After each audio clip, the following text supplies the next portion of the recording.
بسم الله الرحمن الرحيم. الحمد لله رب العالمين، والصلاة والسلام على سيدنا محمد وعلى آله وصحبه أجمعين، ثم أما بعد. Bismillahirrahmanirrahim. Pembukaan daripada Syekh Samad Zahid Azhari iaitu dengan baca hamdalah, selawat dan salam, insyaallah. Amma ba'du. فيسعدني في بداية هذا اللقاء أن أتقدم بخالص الشكر والتقدير.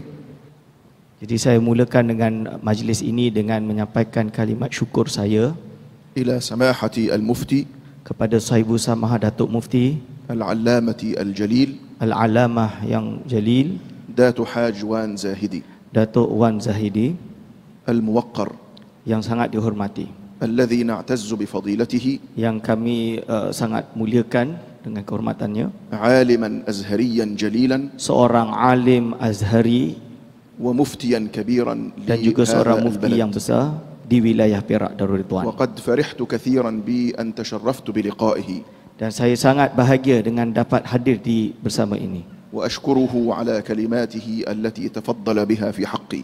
Dan saya bersyukur kepada kalimat yang telah diberikan beliau kepada kami. كما أتوجه بخالص الشكر والتقدير Begitu juga saya memberikan kalimat syukur saya kepada إلى البروفيسور Profesor دات وان صبري Datuk Wan Sabri, رئيس الجامعة الموقر kepada Naib Chancellor kepada universiti yang sangat mulia ini على كرمه وحفاوة استقباله. atas kemuliaan dan menerima saya di universiti yang penuh mulia ini. وقبل كل ذلك Dan sebelum segalanya, فإني أتوجه بشكر جزيل dan saya memberikan kalimat terima kasih إلى جلالة السلطان kepada Duli Yang Maha Mulia Sultan نزرين معز الدين شاه Sultan Nazrin Muizzuddin Shah على كرمه وحفاوته atas anugerah yang telah diberikan kepada saya, وعلى رسائل ترحيبه الكريمة التي أرسلها إلي. dan pada apa kalimah yang akan saya berikan pada hari ini, insya-Allah. وأدعو لجلالة السلطان Dan saya berdoakan untuk Jalalati Sultan ولكل سلاطين هذه البلاد dan kepada semua sultan-sultan Duli Yang Maha Mulia yang ada di Malaysia ini, ولولاة أمور المسلمين جميعا dan kepada pemimpin umat Islam seluruhnya بالسداد والتوفيق dengan keselamatan dan taufik من الله جل جلاله، daripada Allah Subhanahu wa taala. وأن يجري الله تعالى على يدهم الخير الكثير لبلادهم وأوطانهم. Semoga Allah mentakdirkan kepada mereka semua dalam keadaan bagus untuk mentakdir negara ini. كما ندعو الله تعالى بالرحمة Begitu juga kami mendoakan kepada Allah SWT على جلالة السلطان الراحل agar supaya Sultan عزلان محب الدين شاه yang telah berpergian, iaitu Sultan Azlan Muhibbuddin Shah, الذي أسس هذه الجامعة yang telah mengasaskan universiti yang mulia ini, لتبقى من ضمن أعماله النافعة الكبيرة. supaya ia menjadi amal yang penuh manfaat baginya. فندعو الله أن يتغمده بواسع الرحمة والمغفرة. Semoga Allah SWT menyiraminya dengan keampunan. كما نذكر السابقين من سلاطين هذا البلد، Begitu juga seperti yang telah kami sebutkan, iaitu sultan-sultan yang terdahulu, جلالة السلطان إسكندر iaitu Sultan Iskandar Shah والسلطان إدريس dan Sultan Idris yang pertama والسلطانة فاطمة dan Sultanah Fatimah ومن سبقهم ولحق بهم. dan yang telah terdahulu yang datang setelahnya.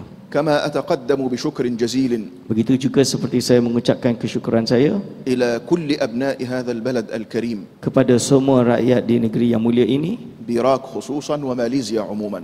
di Perak secara khusus dan Malaysia secara umum. أنا منذ 20 سنة Saya sejak 20 tahun yang lalu, وأنا أتردد على ماليزيا saya selalu datang dan pergi dari Malaysia, وأشعر أن أبناءها الكرام أهلي وأشقائي، dan saya melihat bahawa anak-anak di sini semua adalah sangat baik dengan saya, ويسعدني أن أكون في خدمتهم دائما، dan saya rasa bahagia dapat berkhidmat kepada kalian semua selamanya. وأن أقدم لهم كل نافع ومفيد، Dan saya insya-Allah mengajak kepada semua kebaikan insya-Allah, وأرجو من الله جل جلاله dan saya minta kepada Allah SWT أن يجعل الحاضرين الكرام untuk adanya semua yang hadir pada hari ini وكل أبناء هذه الجامعة والمتخرجين فيها dan semua mahasiswa di universiti ini dan yang telah alumni أن يجعلهم الله تعالى علماء أجلاء Semoga Allah menjadikan kalian semua termasuk dari ulama نافعين لبلدهم ووطنهم yang memberi manfaat kepada negara mereka, موصوفين بالتقوى والولاية والصلاح, yang bersifat dengan ketakwaan dan kebaikan. وأن يسعدنا الله وإياهم في الدنيا والآخرة. Dan semoga Allah SWT membahagikan kalian di dunia dan di akhirat. وقبل أن أدخل في موضوع المحاضرة Sebelum saya masuk dalam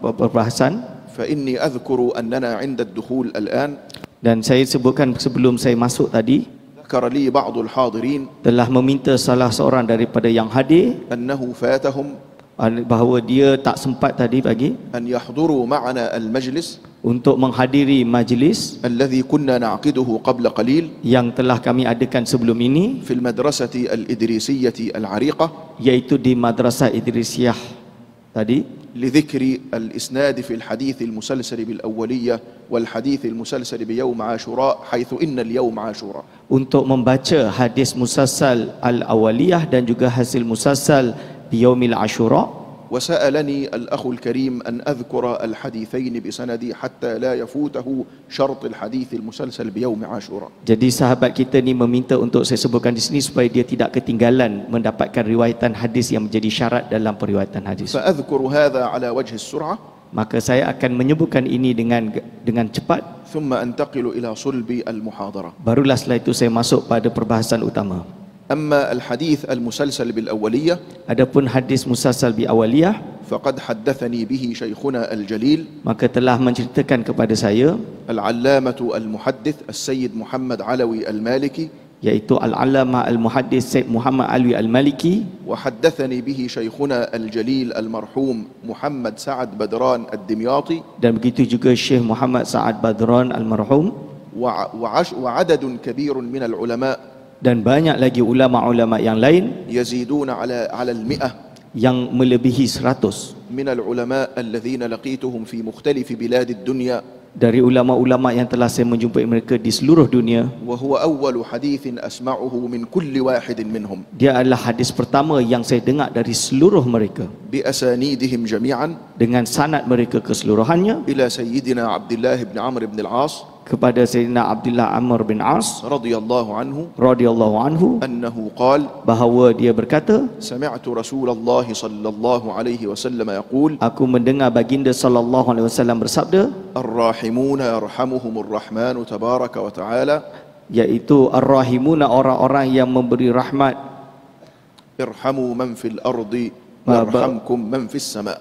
berilah rahmat dan kasihilah orang yang ada di dunia, nescaya yang ada di langit akan mengasihi kalian semua. وأما الحديث المسلسل بيوم عاشوراء Dan adapun hadis musalsal pada hari Ashura, فقد سمعته من عدد من مشايخي، aku telah mendengarkannya dari berbagai guru-guru saya. منهم شيخنا محمد سعد بدران الذي ذكرته قبل قليل، Salah seorangnya dari Syekh Muhammad Sa'ad Badran yang telah saya sebut sebelum ini, سمعت الحديث منه في يوم عاشوراء، bahawa saya dengarkan hadis ini pada hari Ashura, وهو سمعه من شيخه في يوم عاشوراء، yang mana dia mendengarkan daripada gurunya pada hari Ashura, إلى الحافظ الكبير زكي الدين المنذري yang sanad mutasilnya sambung sampai kepada Syekh Al-Munziri, الذي ألف كتابا في أحاديث يوم عاشوراء yang telah mengarang kitab tentang hadis Yaumil Ashura, وأملاه في يوم عاشوراء، yang dia karang juga pada hari Ashura. ومن حين إذ تسلسل الحديث بالرواية في يوم عاشوراء خصوصا. Dan diriwayatkanlah hadis musalsal Yaumil Ashura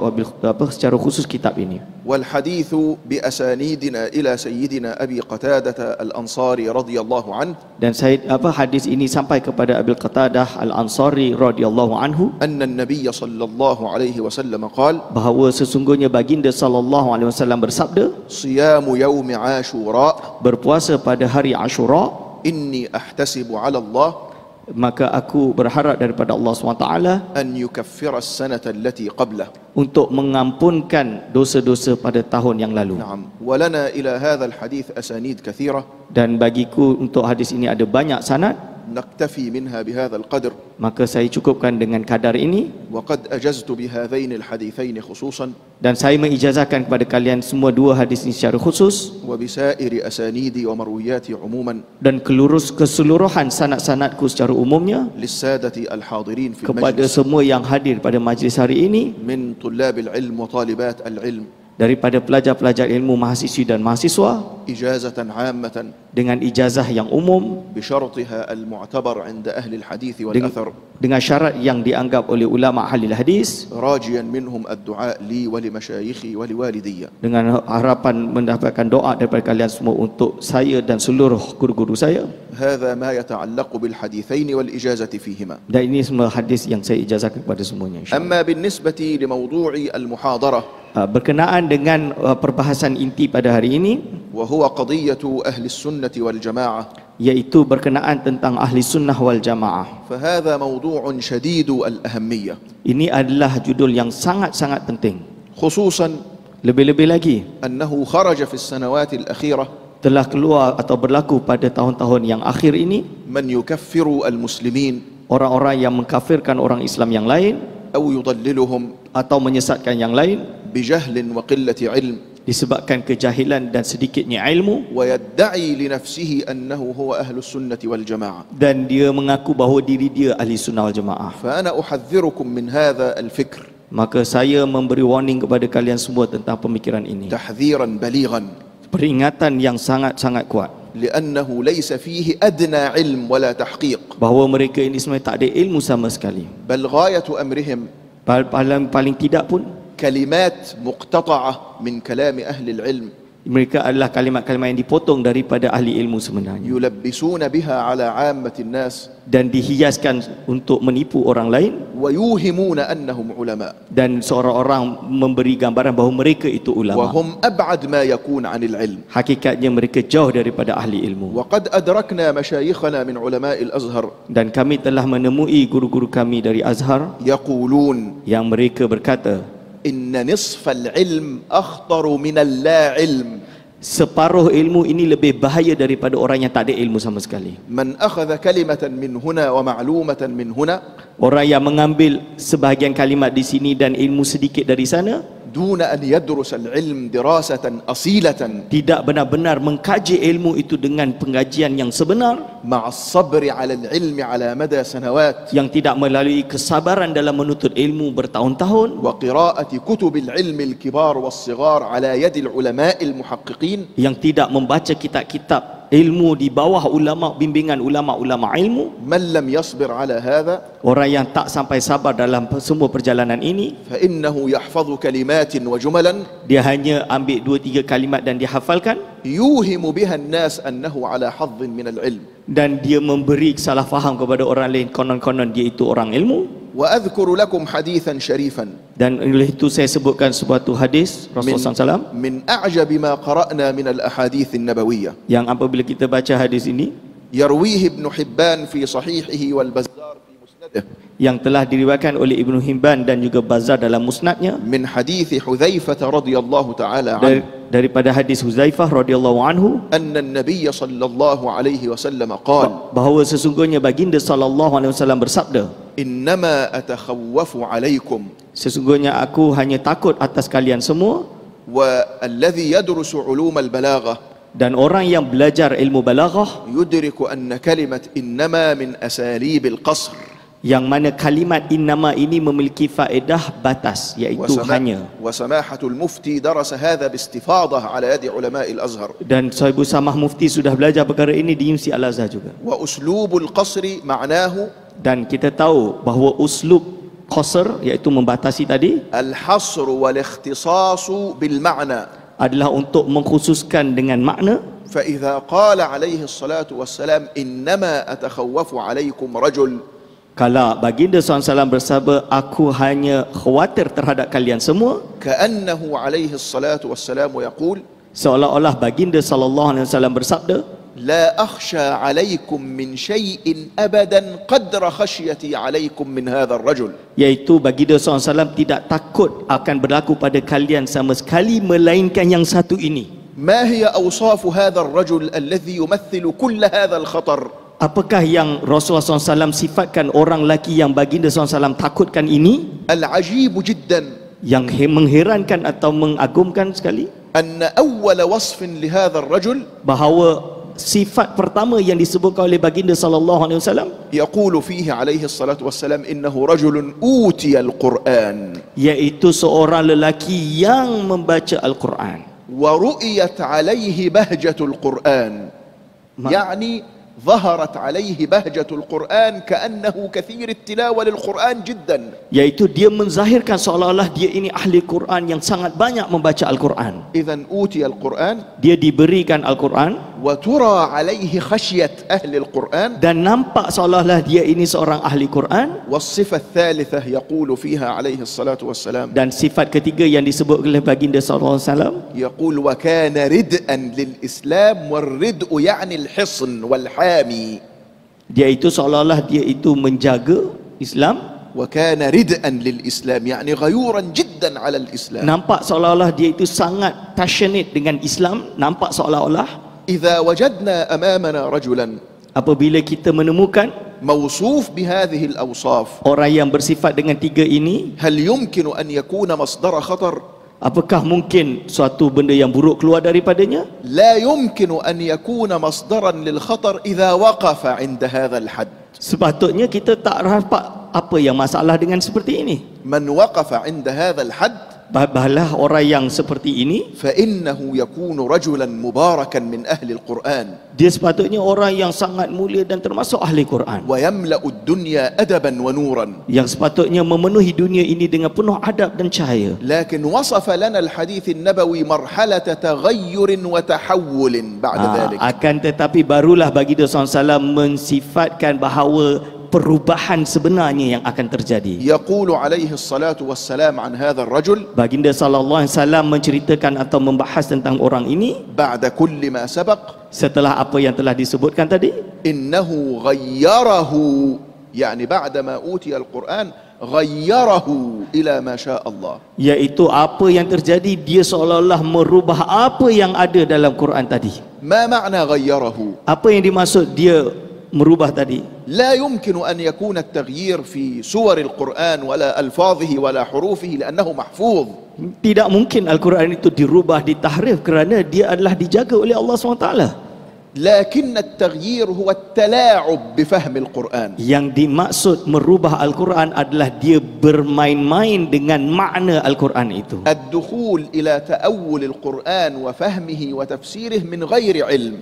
Iaitu dia memberi tafsiran Al-Quran bukan berdasarkan ilmu. فإذا به يضلل الناس بفهمه المغلوط. Maka ternyata di sini dia akan menyesatkan Al-Quran dengan menggunakan Al-Quran. كالذي نراه الآن من أولئك المتطرفين. Inilah yang ternampak pada golongan-golongan yang ekstremis tadi. ماذا كانت نتيجة هذا الرجل؟ Apakah hasil natijah daripada lelaki seperti ini? أن وصل إلى مرحلة ثالثة شديدة الخطر. Maka dia akan sampai kepada derajat yang ketiga, يقول عليه الصلاة والسلام غيره إلى ما شاء الله. bahawa dia tadi telah merubah apa yang dia nak buat tadi. فهذه مرحلة الانحراف والتلاعب بفهم القرآن. Ini masih dalam peringkat dia merubah dan bermain-main dengan makna Al-Quran. ثم يقول في المرحلة الثالثة Maka masuklah pada peringkat yang ketiga, فمال على جاره بالسيف ورماه بالشرك. iaitu apa? Dia mula menghayunkan pedangnya dan juga melempar atau menuduh orang lain dengan melakukan kesyirikan. انتبهوا يا أحباب. Maka perhatikan perkara ini, هذا wahai. الوصف النبوي العجيب Ini adalah apa yang Rasulullah SAW sifatkan sendiri, يلخص لنا أكبر صفتين في أولئك المتطرفين. yang mana bagaimana baginda SAW mensifatkan orang-orang tadi, bagaimana awalnya, أنه ليس له انشغال أبدا bahawa dia tidak ada sama sekali إلا بأن يكفر الناس ويضلل الناس melainkan hanya mengkafirkan orang dan menyesatkan orang lain ويرميهم بالشرك. dan menuduh orang lain melakukan syirik. ولو ترك هذا الشخص على هذا فبعد فترة سيحمل السلاح على الناس ويريق الدماء.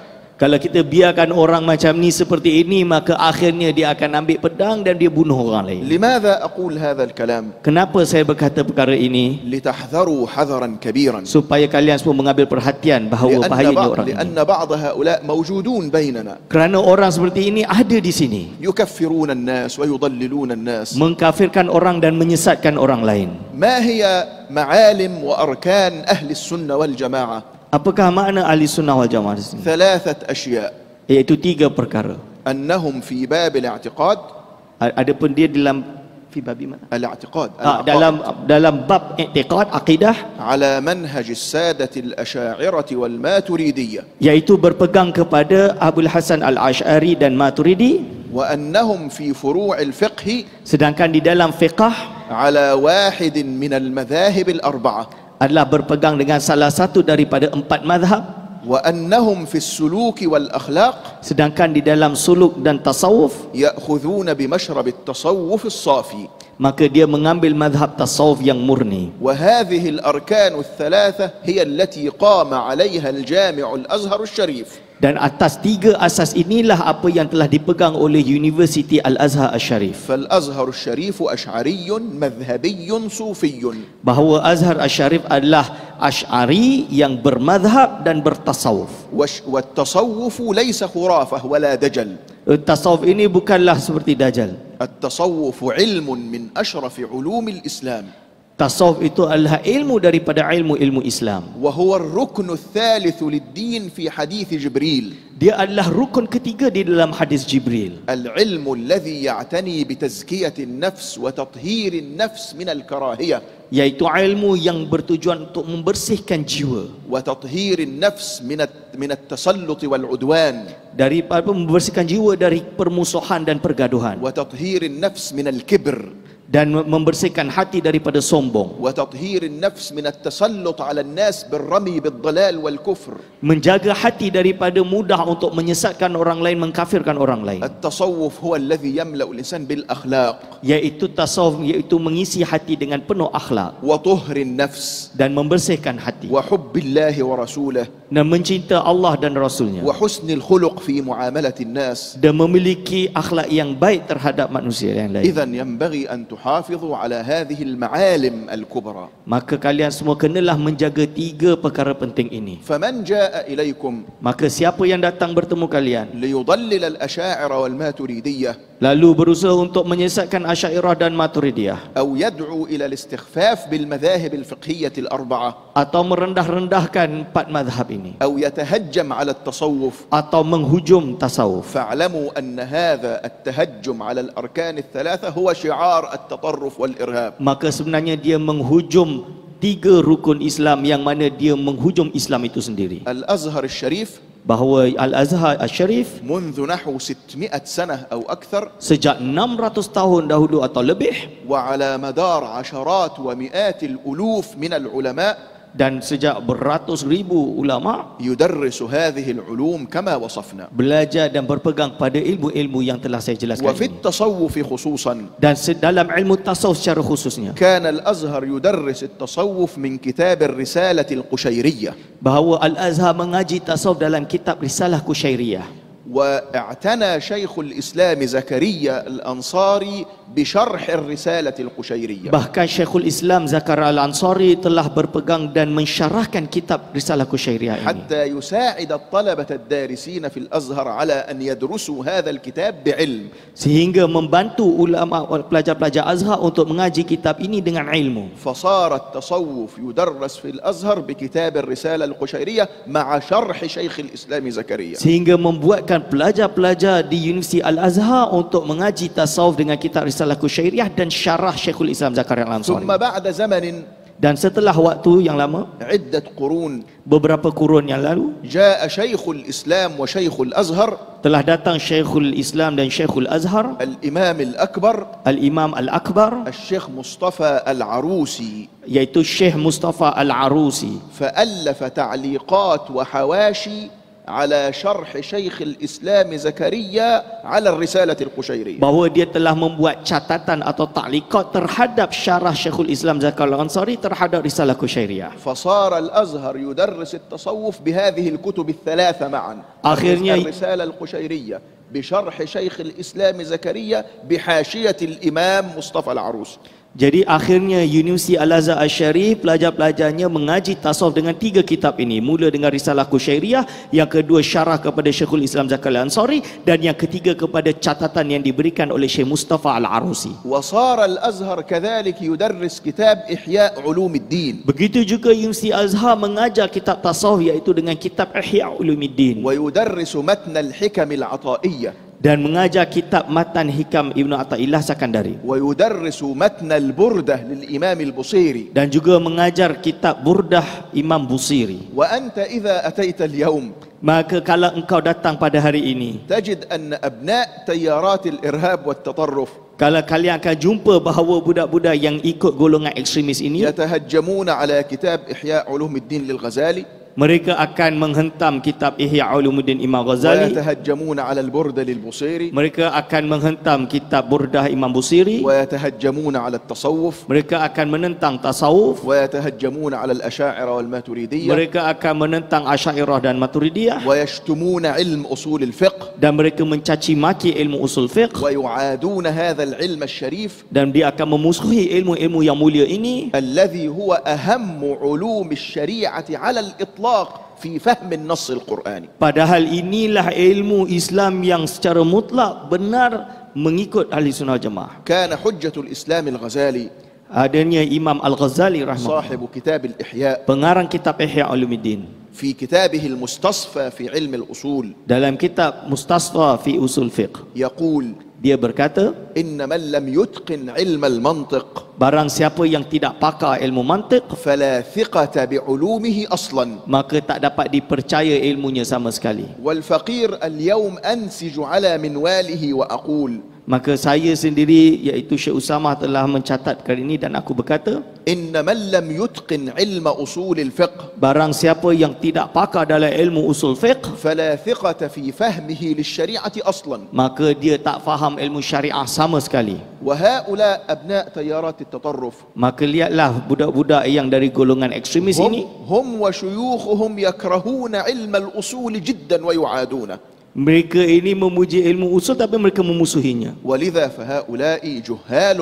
Maka mereka ini orang-orang yang jahil.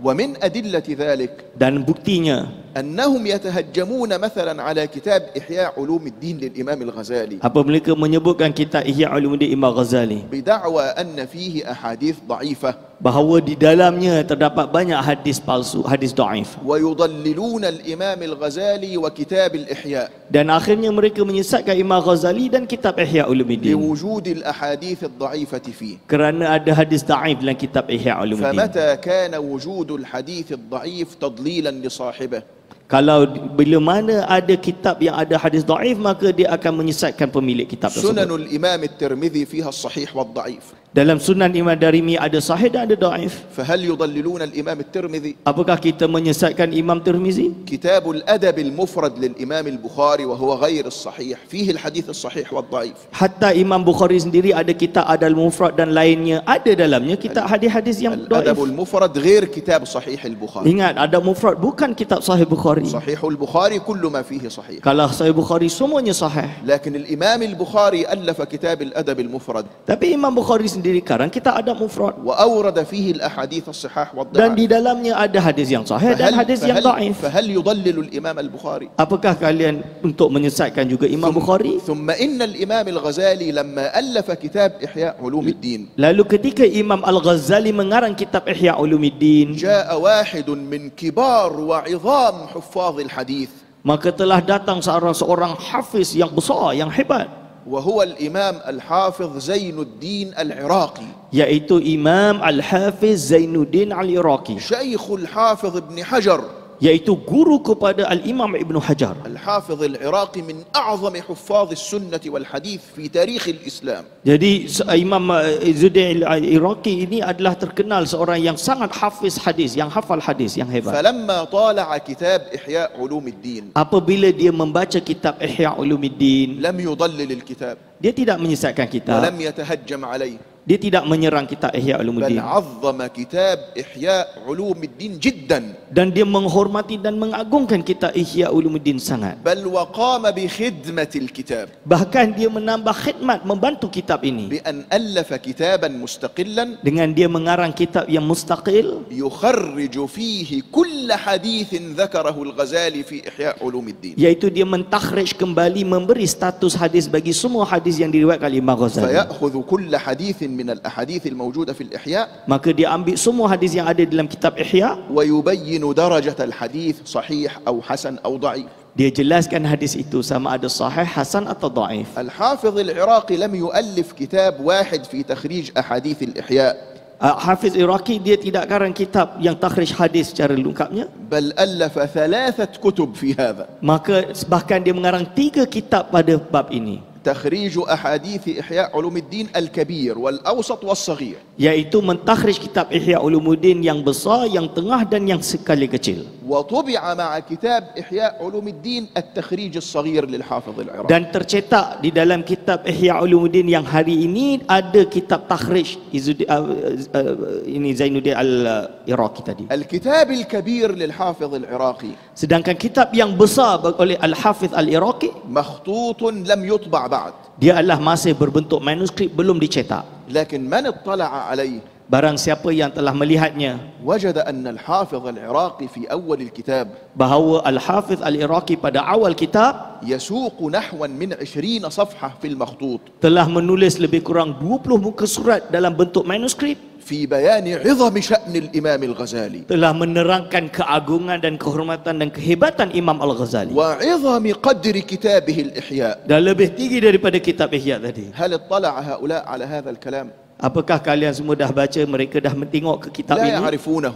Mereka tak tahu. أضف إلى ذلك Untuk tambah lagi, أن الإمام الحافظ محمد مرتضى الزبيدي bahkan Al-Imam Al-Hafiz Murtada Az-Zabidi من كبار حفاظ الحديث termasuk dari golongan hafaz hadis yang hebat, ألف كتابا كبيرا يشرح فيه إحياء علوم الدين، yang telah mengarang kitab yang sangat besar mensyarahkan kitab Ihya Ulumuddin, وسمى كتابه هذا dan dia namakan kitab ini إتحاف السادة المتقين بشرح إحياء علوم الدين. Ithaf Sadatil Muttaqin Bisyarhi Ihya'i Ulumuddin, مطبوع في 15 مجلدا ضخما، dicetak dalam bentuk 25 jilid tebal besarnya. وقد أعاد تخريج أحاديث الإحياء مرة أخرى، Dia pun telah mentakhrij, memberi status hadis lagi sekali. فاستدرك على الحافظ العراقي كثيرا. Maka dia jauh lebih tinggi daripada Hafiz Iraqi ini. وانظروا كلامه في أول الكتاب Maka lihatlah apa yang dia kata pada awal kitab, كيف يعظم الإمام الغزالي ويعظم Bagaimana- كتاب الإحياء.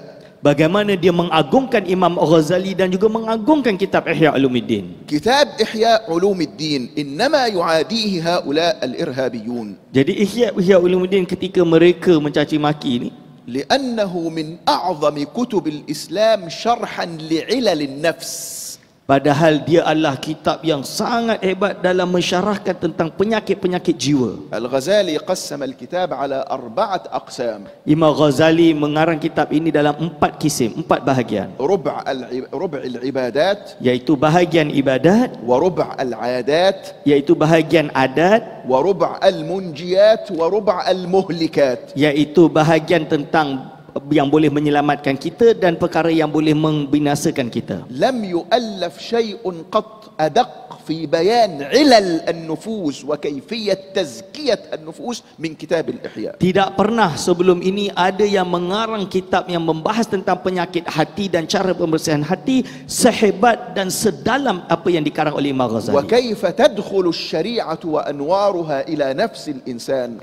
Yaitu bagaimana kita dapat memasukkan keagungan syariat di dalam jiwa manusia, فتنقي نفس الإنسان من العجب بالنفس. Iaitu membersihkan jiwa manusia dengan keujuban jiwa tadi, وتنقيه من الكبر dan membersihkan dia daripada kesombongan, وتنقيه من الحقد iaitu membersihkan daripada hasad dengki, وتنقيه من الحسد. dan membersihkannya daripada hasad. إذا كان كتاب الغزالي لما قرأ علماء الإسلام عبر التاريخ كتاب الغزالي أدركوا أن هذا الإمام عميق الفهم جدا.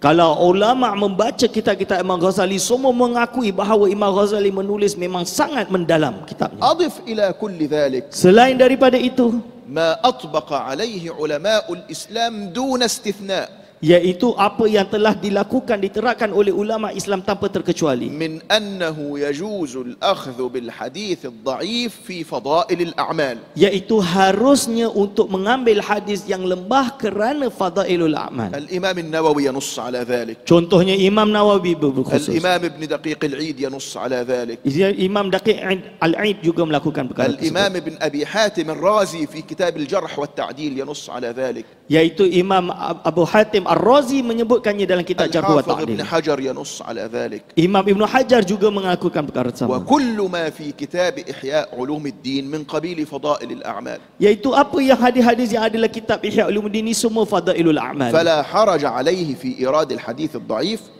Maka tak ada masalah membawakan hadis yang dhaif, لا سيما وقد قام الحفاظ من بعد ببيان رتبة كل حديث كالعراقي والزبيدي وغيرهم. lebih-lebih lagi telah disebutkan derajat hadisnya oleh ulama-ulama yang datang sebelumnya. أين إذن التهجم على كتاب الإحياء إلا إن كان عن جهل وعدم معرفة؟ Mana sekarang orang yang menentang kitab Ihya Ulumuddin melainkan orang yang jahil belaka. تبقى بعد ذلك عدة فروع ومسائل. Lalu bakia sedikit dari perkara-perkara yang kecil. لما وصلت هنا أمس Ketika saya sampai di sini semalam, إذا بالبعض يسألني عن الطريق النقشبندي، ada sebahagian orang bertanya dengan tariqah Naqsyabandiyah. فقلت له لماذا تسأل؟ Kenapa tanya soalan ni? فقال لي لأن بعض الشباب يتهجمون ويضللون الطريق النقشبندي، Kerana ada sebahagian orang yang menyesatkan tarikat Naqsyabandiyah. فسجلت هذا في ذهني Maka saya dah ingat dekat dalam otak saya لأذكر لكم فيه بيانا untuk saya menjelaskan pada hari ini أن الطريق النقشبندي bahawa sungguhnya tarikat Naqsyabandiyah طريق مقبول adalah sebuah tarikat yang diterima, كالطريق الشاذلي seperti tarikat Syadziliyah, وكالطريق القادري seperti tarikat Qadiriyah, وسائر الطرق الصوفية. dan semua tarikat-tarikat yang lain. والطرق الصوفية Dan tarikat-tarikat tasawuf عبارة عن مدارس ومناهج في تزكية النفس، adalah ibarat seperti madrasah dan juga manhaj untuk penyucian jiwa, كما أن المذاهب الأربعة مناهج في استخراج فروع الفقه، seperti halnya mazhab 4 itu adalah suatu mazhab untuk mengeluarkan hukum hakam dari Quran dan Sunnah berdasarkan usul fiqh. كما أن الأشاعرة والماتريدية مناهج في استخراج العقائد الخاصة بالإسلام. Begitu juga seperti mazhab Asy'ari dan Maturidi adalah sebuah manhaj untuk mengeluarkan kaedah-kaedah di dalam akidah. حديث جبريل Hadis Jibril tadi الذي سأل فيه النبي عليه الصلاة والسلام yang mana baginda SAW tanya, عن الإسلام والإيمان والإحسان، ditanya tentang Islam, iman dan ihsan. كلمة الإيمان Kalimat iman صارت هي علم العقائد وعلم الكلام، ia bermaksud ilmu akidah. وأدق مناهج استنباط هذا العلم السادة الأشاعرة والماتريدية. Yang paling pakar untuk mengistimbat ilmu ini adalah Sadah Asy'ariyah. أعظم الناس حماية للإسلام وفهما دقيقا لعقائده وتأييدا للعقائد ببراهين المعقول. Orang yang benar-benar faham dan mendalam dan mensyarahkan dan membahas ilmu akidah itu adalah golongan Asy'ariyah. ثم الإسلام Lalu Islam, الذي تحول إلى علم الفقه، yang mana maksud hadis Islam itu adalah al-fiqh. وأعظم مناهج الاستنباط فيه المذاهب الأربعة. Yang paling pakar untuk istinbat ilmu fiqh ini dari Quran dan Sunnah adalah 4 mazhab ini. ثم الإحسان Lalu ihsan, الذي تحول إلى علوم التصوف. yang mana ia adalah sebenarnya ilmu tasawuf. ومن أعظم مناهج الاستنباط فيه الطريق النقشبندي والشاذلي والقادري وغير ذلك. Yang paling pakar untuk mengistinbat ilmu tasawuf dari Quran dan Sunnah adalah tarikat Naqsyabandiyah, Syadziliyah dan lain-lain. عشرات ومئات من أئمة الإسلام من المحدثين والمفسرين والفقهاء انتموا إلى الطريق النقشبندي. Beribu-ribu orang daripada ulama, daripada ahli fiqh, ahli tafsir dan lainnya adalah merupakan tarikat Naqsyabandiyah. عشرات ومئات وألوف من العلماء. Dan berpuluh-puluh ribu dan ratusan ribu ulama yang bertasawufkan itu. عشرات ومئات وألوف من العلماء سلكوا الطريق الشاذلي. Dan beribu-ribu yang mengikuti tarekat Syadziliyah. عشرات ومئات وألوف من علماء الأمة سلكوا الطريق القادري. Dan beribu-ribu ulama mengikut tarekat Qadiriyah. فلا يستهين بهؤلاء ويتهجم عليهم. Apakah tak malu ke nak menghujum ulama-ulama besar tadi? إلا إنسان جاهل. Kecuali orang yang jahil. أما أن شيوخ الطريق صححوا حديثا أو ضعفوا حديثا. Walaupun syekh-syekh tarekah dia ada yang sahihkan hadis, ada yang dhaifkan hadis. فتجد في كل كتب مصطلح الحديث Maka kita akan jumpa dalam semua kitab-kitab hadis أن تصحيح الحديث وتضعيفه أمر اجتهادي. kita kena faham bahawa mensahihkan hadis, mendaifkan hadis adalah perkara ijtihad. ما معنى أمر اجتهادي؟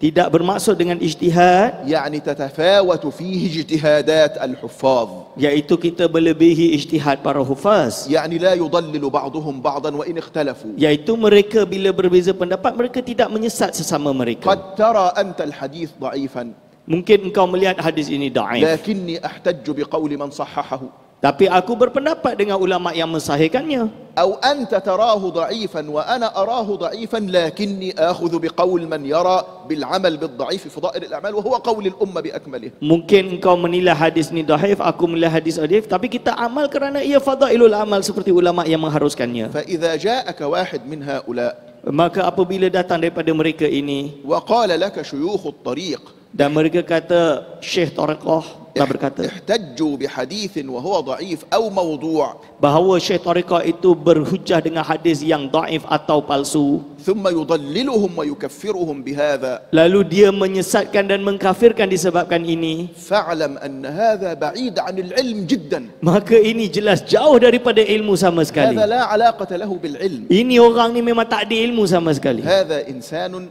متسلط Ini orang ini hanya nampak sahaja macam berilmu. يتهجم على ما لا يعلم. Dia menghujum pada orang yang dia tidak kenal pun. تبقى مسألة أخرى سألني فيها بعض الأصدقاء اليوم أيضا. Ada satu orang tanya pada saya satu soalan lagi. ما يعرف بتصحيح الحديث بالكشف. Apa pendapat tentang mensahihkan hadis dengan kasyaf? ونقول في هذا Maka aku berkata sekarang, إن تصحيح وتضعيف الحديث له مسالك نقدية دقيقة. bahawa mensahihkan mendaifkan hadis ada jalan-jalan yang terperinci dan dalam وصارمة جدا. dan sangat-sangat mendalam dan bahaya. وهي المعول عليها وحدها في صنعة الحديث. Maka dia adalah satu perkara yang hanya dia saja yang tahu. فلا يقبل تصحيح الحديث بالكشف. Maka tidak boleh mensahihkan hadis dengan kasyaf, لكن لا يضلل صاحبه. tapi kita tidak mensesatkan pemilik tersebut. كما لو أنه رأى النبي عليه الصلاة والسلام في المنام Seperti halnya seseorang yang melihat baginda SAW dalam tidur, فأمره بشيء maka dia memerintahkan melakukan sesuatu, فهو في خاصة نفسه يعمل به.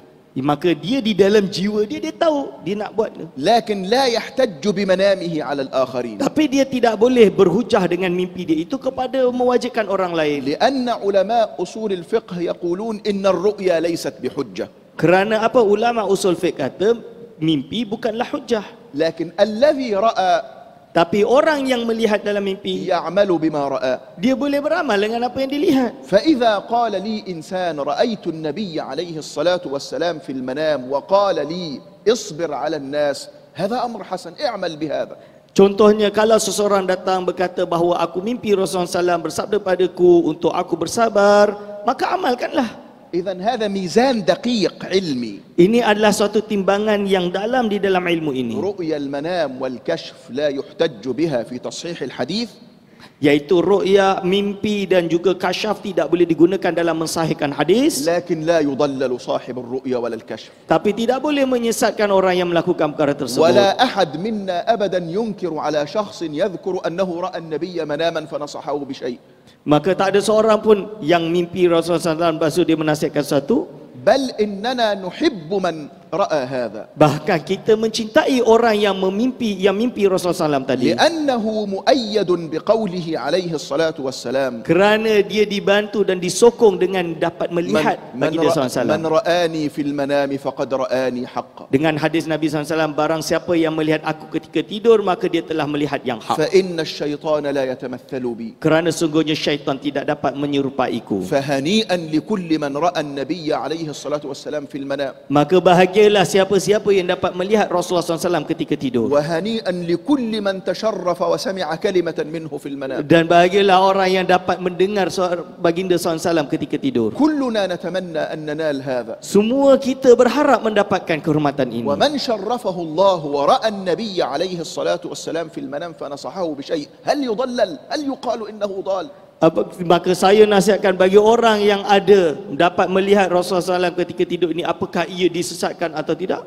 الإمام أبو إسحاق الشيرازي شيخ السادة الشافعية Cuba lihat Al-Imam Abu Ishaq Al-Shirazi yang dari golongan mazhab Syafi'i, صاحب كتاب التنبيه iaitu pemilik kitab Tanbih وصاحب كتاب المهذب dan pemilik kitab Muhadzab في مذهبنا الشافعي di dalam mazhab Syafi'i yang terkenal. كان يقول Pernah berkata, كنت أتمنى aku berharap أن أرى النبي صلى الله عليه وسلم untuk dapat melihat baginda SAW. فرأيته عليه الصلاة والسلام Maka Rasulullah SAW aku lihatnya. فقلت يا رسول الله Maka aku berkata kepada Rasulullah SAW, حدثني بحديث أسمعه منك مباشرة aku tolong berikan satu hadis yang aku dapat dengar darimu baginda SAW secara langsung.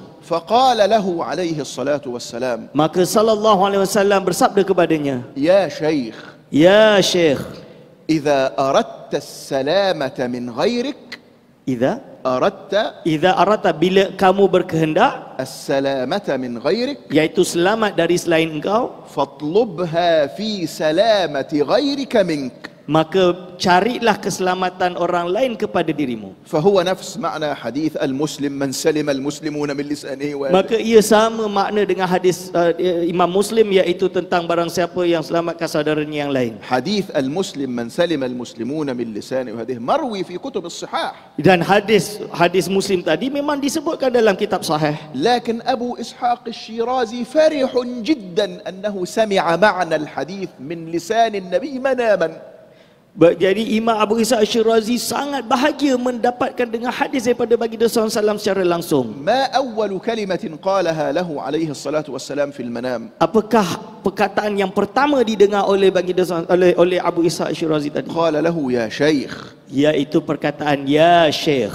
فكان أبو إسحاق الشيرازي يقول Maka Abu Ishaq Al-Shirazi berkata, والله wallahi, إن الدنيا وما فيها sesungguhnya dunia dan segala isinya لا تعدل عندي tidak menyamai padaku, أن رسول الله يقول لي يا شيخ. iaitu baginda SAW berkata padaku ya Syekh.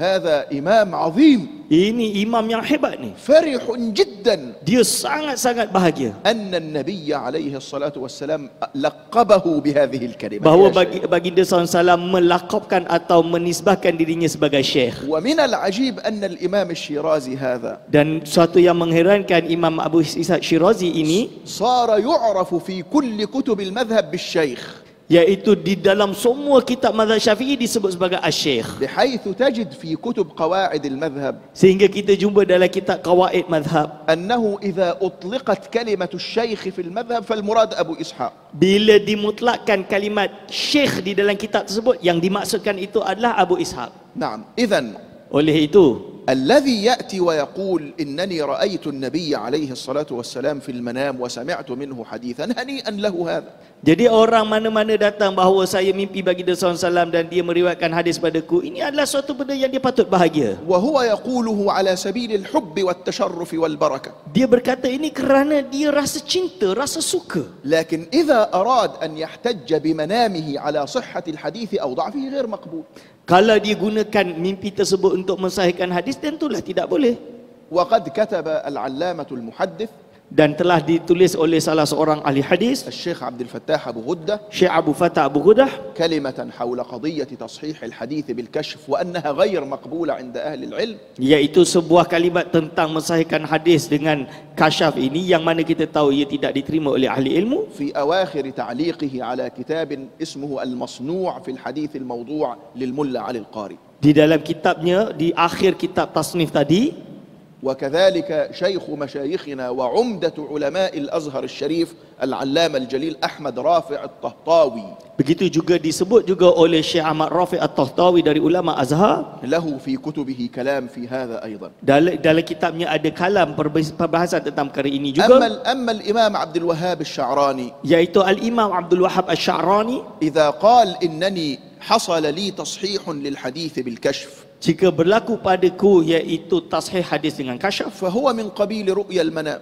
itu adalah termasuk daripada jalur memimpi. رأى النبي عليه الصلاة والسلام في المنام يقول هذه الجملة، Dia bermimpi Rasulullah SAW bersabda dalam mimpinya. فغاية ما في الأمر أن نقول إنه منام صالح Ya, paling tidak kita katalah ini adalah mimpi orang yang soleh. ورؤيا حسنة Ini adalah mimpi yang baik. ولا يحتج بها على الغير Kita tidak gunakan sebagai hujah kepada yang lain, إلا على سبيل البركة والمحبة. melainkan untuk jalan barakah dan kebaikan. هذا الذي نحكيه Inilah apa yang dihukum. هو مسلك أهل العلم، Inilah cara jalan ahli ilmu. وهو الميزان العلمي. Inilah timbangan ilmu. فيأتي شخص من هؤلاء Maka datang dari golongan mereka ekstremis ni, ويهجر كل هذا الكلام dan dia melanggar semua kalam ini, ثم يضلل العلماء lalu dia menyesatkan ulama ويستخف بهم dan memberguraukan mereka ويتهجم عليهم. dan menyerang yang lain. خلاصة القول، Kesimpulan yang dapat saya berikan,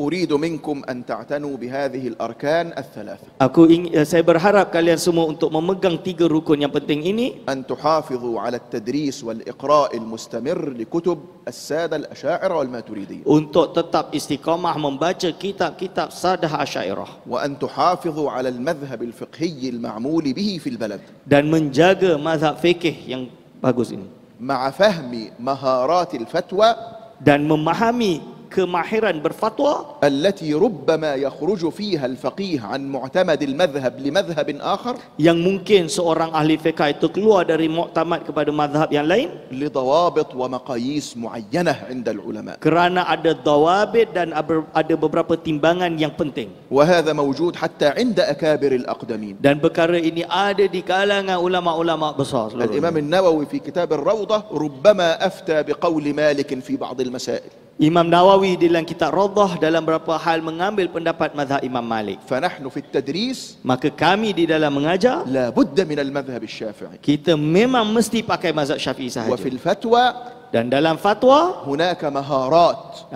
ada kemahiran terkhusus, عمدتنا فيها المذهب الشافعي، yang mana tiang kita tetap pakai mazhab Syafi'i. وربما أخذنا من غيره من المذاهب بمقياس، Mungkin kita akan mengambil beberapa mazhab lain berdasarkan فنحن kias. نفرق بين مقام التدريس ومقام الفتوى، Kita kena bezakan maqam mengajar dengan maqam untuk berfatwa. وكل هذا تحت نظر ورعاية فضيلة مفتي البلاد Semua ini berada pada kemahiran yang dimiliki oleh Sabu Samah Mufti الذي ini. لا بد من الرجوع إليه Yang nak tak nak kalian semua dalam fatwa kena rujuk kepada mufti والوقوف عند فتواه ديانة لله تعالى، dan pegang pada fatwa sebagai bahagian daripada agama لا kita. لشخصه الكريم، Tak ada boleh seorang pun, مع أن شخصه جدير بكل الإجلال والاحترام، walaupun dengan semua kehormatannya, بل للمنهج العلمي الذي تمرس عليه منذ أن كان يدرس في الأزهر في الستينات. yang mana lebih lagi Sahibu Samah Mufti ini sudah memiliki ilmu yang dah mengaji di Universiti Al-Azhar sejak tahun 60-an lagi. 60 سنة من عمره وهو يقضيها في الفقه والفتوى. Dia itu dah berapa lama tahun umurnya dia bekerja di dalam fatwa, dan فهذه الخبرة في العلم تحترم. maka kemahiran dalam ilmu ini perlu untuk dihormati. فنحن نحافظ جميعا على أركان أهل السنة والجماعة، Maka oleh itu kita semua kena jaga 3 rukun ahli sunnah wal jamaah tadi, السادة الأشاعرة والماتريدية في الاعتقاد، iaitu Sadah Asy'ariyah Maturidiyah dalam i'tiqad, المذاهب الأربعة في الفقه، dan mazhab 4 di dalam fiqh, ومشرب التصوف الصافي في السلوك والأخلاق. dan tasawuf yang jernih di dalam ilmu akhlak ini. أما هؤلاء المتطرفون Adapun golongan ekstremis tadi, فقد ألفت وألفت في التحذير منهم كتابا Maka aku telah mengarang kitab untuk bagi warning kepada mereka, سميته الحق المبين yang kitab berjudul Al-Haq Al-Mubin, في الرد على من تلاعب بالدين. untuk menolak orang-orang yang bermain-main dengan agama. نعم، وقد ترجم الكتاب إلى 14 لغة، Dan kitab ini telah diterjemahkan dalam 14 bahasa فترجم إلى الإنجليزي والفرنساوي dan telah diterjemahkan dalam bahasa Inggeris dan bahasa Perancis, والألماني والإيطالي، bahasa Germany dan juga bahasa Italia, وترجم إلى اللغة الصينية والروسية juga telah terjemah bahasa Cina dan bahasa Rusia واللغة الإندونيسية. dan bahasa Indonesia. ومن أيام هنا أخبرني بعض الطلاب أنهم ترجموه إلى الماليزية، Berapa hari lepas ada yang kata dia dah terjemah dalam bahasa Malaysia. فأوصي بهذا الكتاب Maka saya mewasiatkan kepada semua untuk baca kitab ini ليبين لكم مسالك الخطر في فكر هؤلاء، untuk melihat betapa bahayanya idea-idea golongan ekstremis ini, وأن خلاصة فكرهم تكفير وتضليل الناس، yang mana kesimpulan dari pemikiran mereka adalah mengkafirkan orang lain, ثم حمل السلاح على الناس. lalu membawa pedang untuk membunuh manusia yang lain. وخلاصة القول Dan kesimpulan yang dapat saya berikan, أنني أوصيكم yang saya wasiatkan kepada kalian semua, حتى تدركوا كيفية الوصول إلى الحقيقة في تلك المسائل، agar supaya kalian semua dapat mencapai hakikat bagi apa yang telah saya sebutkan tadi. لا أن تضيعوا الوقت حاليا في الجدل معهم، Janganlah menghabis waktu berdebat dengan mereka. بل أوصي بأن يوجد من يحسن المدافعة والرد على هؤلاء، Bahkan saya menwasiatkan memperbaik kaedah kalian untuk menjawab mereka في الوقت الذي ينصرف فيه غالب الطلاب إلى إتقان دراستهم العلمية. dengan cara iaitu memastikan pelajar-pelajar ini memiliki ilmu yang cukup, حتى إذا ما تخرج وصار عالما sehingga apabila mereka keluar dan lulus dari universiti ini, يكون متمكنا ومقتدرا على بيان الخطأ من الصواب. sehingga mereka lahir dan keluar mampu untuk menjelaskan kebatilan golongan ekstremis tadi. وأوصيكم إذن بشدة الحرص على العلم، Dan saya sangat mewasiatkan kalian semua untuk menjaga ilmu ini, وأوصيكم بكثرة ذكر الله untuk memperbanyak ilmu dan berbanyak berzikir kepada Allah SWT, وملازمة المسبحة. dan untuk sentiasa memegang tasbih. وسوف يأتي واحد من هؤلاء يقول لك المسبحة بدعة، Nanti akan ada golongan ekstremis datang jumpa kalian dan kata ini bid'ah. فلا تصغ إليه، Maka tak payah kisah dia. لأن هؤلاء لا حجة لهم ولا علم لهم. Maka orang ini tak ada ilmu sama sekali, biar je. نعم. وأوصيكم جدا Dan saya ingatkan kalian semua أن تعظموا شأن الوطن. untuk menjaga negara ini. تيارات التطرف تملأ قلوب أصحابها انتقاصا للوطن، Kerana apa? Kerana golongan ekstremis ni cuba untuk mengisi hati-hati orang yang kurang cinta terhadap tanah air, ويستهينون بقيمة الوطن. dan mengisi dengan orang yang benci dengan tanah air ini. فاحذروا جدا من هذا. Maka hati-hati dengan golongan ini. من أعظم مكارم الشريعة Dan termasuk daripada kemuliaan syariah yang paling agung البر بالأوطان. adalah untuk melakukan kebaikan dan mencintai tanah air. وفي كتاب الحق المبين الذي ذكرته لكم Dan kitab Hakul Mubin yang telah saya sebutkan tadi, فصل مستقل ada satu fasal khusus, جمعت فيه كل شبهات هؤلاء حول قيمة الوطن، iaitu saya mengumpulkan semua syubhat tentang pentingnya watan atau tanah air, ثم جمعت كلام أئمة العلم والهدى عبر تاريخ الإسلام، di mana kalam mereka saya kumpulkan, dan saya kumpulkan bahagian yang lain kalam ulama ahli ilmu tentang watan, في تعظيم قيمة الوطن. untuk menerangkan keagungan tanah air di sisi ulama ahli sunnah kita. جمعت كلام المفسرين والمحدثين Saya mengumpulkan pendapat ulama ahli tafsir dan ahli hadis, والفقهاء والأدباء dan ahli fikih dan ahli sastra, وغيرهم كثير. dan selainnya yang banyak. ويكفي قول الحافظ ابن حجر Dan cukuplah dengan kata-kata Al-Hafiz Imam Ibn Hajar, إمام المحدثين، seorang imam ahli hadis, في كتابه فتح الباري في شرح صحيح البخاري، di dalam kitab Fathul Bari Syarah Sahih Bukhari, وهو يشرح حديثا نبويا، bahawa dia mensyarahkan sebuah hadis. فيقول الحافظ ابن حجر: Kata Imam Ibn Hajar, وفي هذا الحديث di dalam hadis ini دليل على مشروعية حب الوطن adalah dalil sebagai disyariatkan untuk mencintai tanah air والحنين إليه. dan menyayanginya. والإمام ابن الجوزي في كتاب له يقول: Dan Imam Ibn Jauzi dalam hal ini berkata, والأوطان محبوبة أبدا.